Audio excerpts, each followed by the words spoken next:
Hello বন্ধুরা, কেমন আছো সকলে? তো আজকে তোমাদের সাথে শেয়ার করব চায়ের সাথে একটা টাই রেসিপি।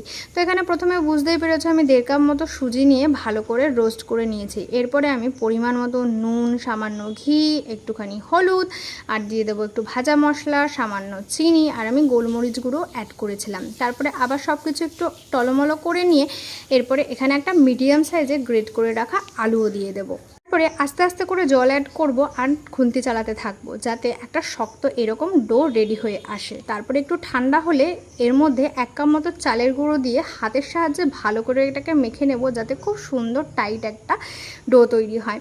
তারপরে সেখান থেকে ছোট ছোট লেচি কেটে তোমাদের মন পছন্দ অনুযায়ী আকার দিয়ে হাই টু মিডিয়াম ফ্লেমে ভালো করে ভেজে নেবে।